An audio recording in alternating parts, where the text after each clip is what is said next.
নমস্কার। সদনম থেকে বলছি। আজকে আমরা আবার চিকিৎসা সংক্রান্ত বিষয় একটি ভিডিও করার জন্য এখানে এসেছি। আমার সঙ্গে আছেন আয়ুর্বেদাচার্য ডক্টর চিরঞ্জিত ভৌমিক। উনি আপনাদের এ ব্যাপারে বলবেন কিছু কিছু স্কিন ডিজিজ সম্বন্ধে। কারণ এই স্বল্প পরিসরে অনেক স্কিন ডিজিজ আছে, সেগুলো নিয়ে আলোচনা একদিনে করা যাবে না, আমরা ধাপে ধাপে করব। আজকে দুটো তিনটে নিয়ে উনি কথা বলবেন, যে কোনগুলো সেগুলো কেন হয়, সেটা ইনফেকশাস কিনা, দেখতে ইনফেকশাস অথচ ইনফেকশাস নয় এরম কিনা, এছাড়া আয়ুর্বেদে চিকিৎসা করে সেখান থেকে নিরাময়ের কি উপায় আছে। এই ভিডিওটি যদি আপনাদের ভালো লাগে তাহলে আমাদের চ্যানেলকে দয়া করে লাইক, শেয়ার এবং সাবস্ক্রাইব করবেন, এবং বেল আইকনটা অবশ্যই প্রেস করবেন, যাতে করে আমরা যদি নতুন কোনো ভিডিও আপলোড করি সেটার নোটিফিকেশন আপনারা পেয়ে যাবেন। তো ডক্টর ভৌমিক, আমি আপনার উপরই ছেড়ে দিলাম। আপনি তিনটে কি চারটে ম্যাক্সিমাম স্কিন ডিজিজ নিয়ে বলুন, যেটা বললাম যে কেন হয়, দেখতে কিরকম, তার চিকিৎসা কি আছে ইত্যাদি। নমস্কার, আমার নাম আয়ুর্বেদ আচার্য ডক্টর চিরঞ্জিত ভৌমিক। আজকে আমরা যে তিনটে চর্মরোগ বলতে পারি বা স্কিন ডিজিজ বলতে পারি সেটা নিয়ে আমরা আলোচনা করব। তার মধ্যে প্রথম হচ্ছে একটা এক্সিমা, সেকেন্ড হচ্ছে সোরিওসিস, এবং থার্ড হচ্ছে আমরা রিংওয়ার্মও বলতে পারি বা টিনিয়া ইনফেকশনও বলতে পারি। তো ফার্স্ট অফ অল আমরা একটু এক্সিমা নিয়ে কথা বলি। তো এক্সিমা বিশেষত একটা ইনফ্লেমেটরি স্কিন ডিসঅর্ডার বলা যেতে পারে, এবং সেটা কোনো কন্টাজিয়াস না, এবং সেটা কোনো ইনফেকশাসও না, এবং সেটা হয় বিশেষ করে অনেক কোনো কারণের জন্য হয়ে থাকে। ফার্স্ট অফ অল হচ্ছে তার ইমিউনিটি সিস্টেম যদি কম থাকে সেই ক্ষেত্রে হতে পারে।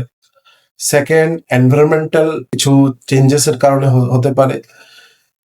আরেকটা হতে পারে জেনেটিক ডিসপোজিং আমরা বলতে পারি, সেটা যদি তার ফ্যামিলিতে কারোর কখনো থেকে থাকে সেই ক্ষেত্রে হতে পারে।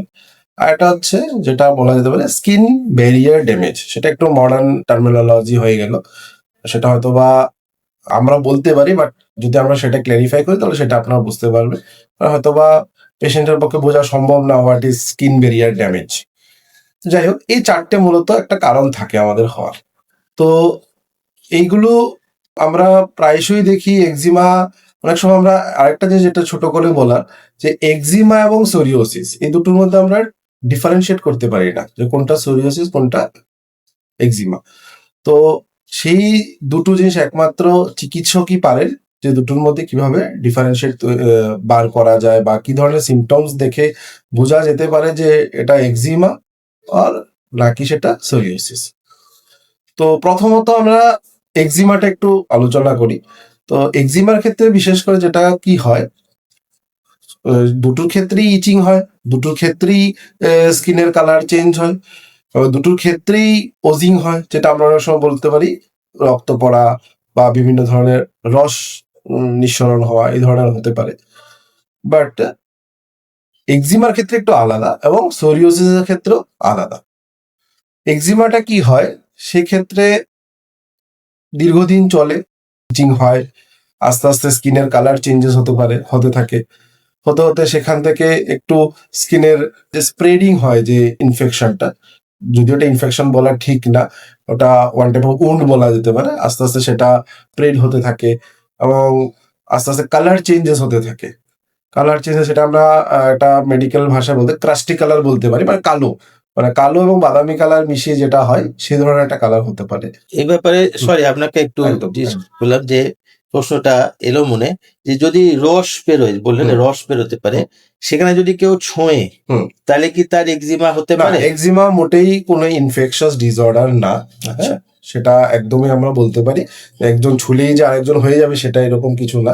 তবে হ্যাঁ, যার হয়েছে তাকে একটু প্রিকশন মেজার্স নিয়ে রাখা ভালো, এই জন্য যাতে রোগটা না বাড়ে এবং সেটা স্প্রেড না হয় বা তার সেটার যে ইন্টেন্সিটিটা না বাড়ে, এবং তার যে যাতে এবং ওই জায়গাতেই যেন জিনিসটা সীমাবদ্ধ থাকে। মানে এটা কোনো ব্যাকটেরিয়াল বা না, ভাইরাল ইনফেকশন ব্যাকটেরিয়াল এবং কোনো ভাইরাল কোনো ইনফেকশন না, হ্যাঁ। কারণ এটা ডেফিনেশন আমি প্রথমেই দিয়ে দিলাম। হ্যাঁ। This is a one type of inflammatory skin disorder, এটা ইন্টারনাল। ইট ইজ ইন্টারনাল, এবং সেটার 4টে রিজন আমি বলে দিয়েছি, যে 4টে এই রিজনগুলোর জন্য হতে পারে। তো এটা আয়ুর্বেদের এই চিকিৎসা কি আছে?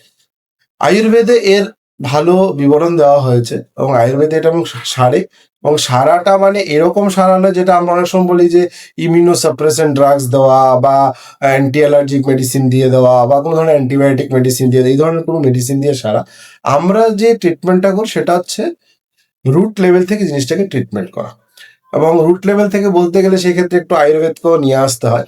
তো এক্সিমাকে আয়ুর্বেদের ভাষায় আমরা বিশেষ করে বিচর্চিকা বলে থাকি, বিচর্চিকা বলে থাকি। এবং এটার যেমন আমরা মডার্ন সায়েন্সে একটু আলোচনা করলাম যে কিছু 4টে রিজন আমরা একটু বললাম যে এই কারণের জন্য এইগুলো দায়ী হতে পারে, বাট আয়ুর্বেদের পার্সপেক্টিভটা একটু অন্যরকম।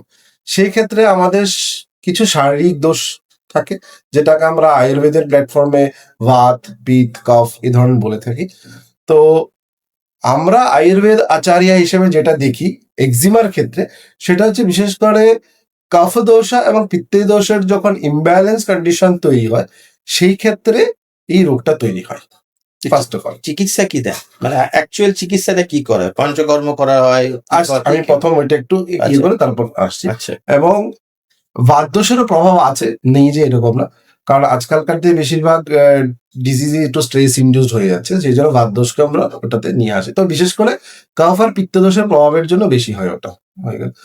তো তার ক্ষেত্রে কি হয়, এটার যখন বিষয় বাকি, তারপর আমাদের শরীরে কিছু যেমন ত্বক আমরা স্কিন বলে থাকি, রক্ত, মাংস যেটা আমরা ধাতু বলে থাকি, রক্ত থাকে, রক্ত, মাংস, ত্বচা, তারপর হচ্ছে আমাদের স্রোতাস, এইগুলো বিশেষ করে ইনফেক্টেড হয়। তারপরে আস্তে আস্তে এই বিচর্চিকাটা তৈরি হয়। তো যেহেতু এই জিনিসগুলো একটু ইন্টারনাল, সেক্ষেত্রে আমরা আয়ুর্বেদের ভাষায় যেটা বলতে পারি, আমরা এখানে দুটো ক্ষেত্রে ট্রিটমেন্ট করতে পারি, একটা শোধন চিকিৎসা, একটা হচ্ছে শমন চিকিৎসা। এবং শোধন চিকিৎসার ক্ষেত্রে যেটা আমরা মাস্ট, আমরা পঞ্চকর্মাটাকে নিয়ে আসি, আয়ুর্বেদা পঞ্চকর্মা ট্রিটমেন্ট। সেক্ষেত্রে প্রথমত আমরা বিরেচনটাকে বলি ফার্স্ট শোধন চিকিৎসা, দেন আমরা কিছু কিছু পেশেন্টের ক্ষেত্রে বামনও করাতে পারি, এবং তারপর হচ্ছে শমন চিকিৎসা। শমন চিকিৎসা ক্ষেত্রে আমরা কিছু লেপার ট্রিটমেন্ট করতে পারি, কিছু তক্রধারা ট্রিটমেন্ট করতে পারি, এবং কিছু ওরাল মেডিকেশন দিতে পারি।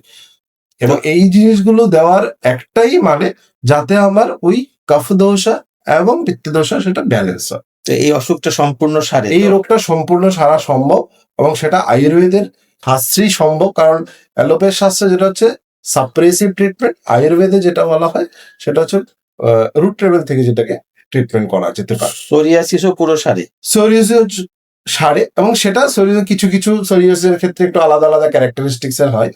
কিছু কিছু সোরিয়াসিস পুরো সেরে যায়, কিছু কিছু সোরিয়াসিস যেটা আমরা কন্ট্রোল করতে পারি এবং ম্যানেজ করতে পারি। সব সোরিয়াসিস যে সেরে যায় সেটা না, মেডিকেল সায়েন্সে একটা জায়গায় গিয়ে স্টপ হয়ে গেছে, তো সেই জায়গায় বলতে গিয়ে আমরা সোরিয়াসিস সারাতে পারি। তবে কিছু কিছু সোরিয়াসিস যেটা আমরা বললাম একটু আগে, যে কন্ট্রোল করা যেতে পারে এবং ম্যানেজ করা যেতে পারে। তো আজকে আমরা এক্সিমা এবং সোরিয়াসিস নিয়ে, এই দুটি অসুখ নিয়ে আলোচনা করলাম, এবং ছোট করে চিকিৎসার ব্যাপারে ডক্টর বললেন। চিকিৎসা সংক্রান্ত ব্যাপারে যদি কোনো কিছু আপনাদের বুঝতে হয় আরো, তো আমাদের সেন্টারে ফোন করে বললে তখন আমরা সেগুলো আরো ভালোভাবে বুঝিয়ে দেবো, বা আমাদের সেন্টারেও আসতে পারেন। তো এইটা হচ্ছে আজকের প্রোগ্রাম। আজকে আর বেশিক্ষণ আমরা প্রোগ্রাম করব না, এখানেই শেষ করব। এরপরে আমরা আরো অন্যান্য স্কিন ডিজিজ নিয়ে আলোচনা করব। আমাদের ভিডিও শোনার জন্য অনেক ধন্যবাদ। নমস্কার।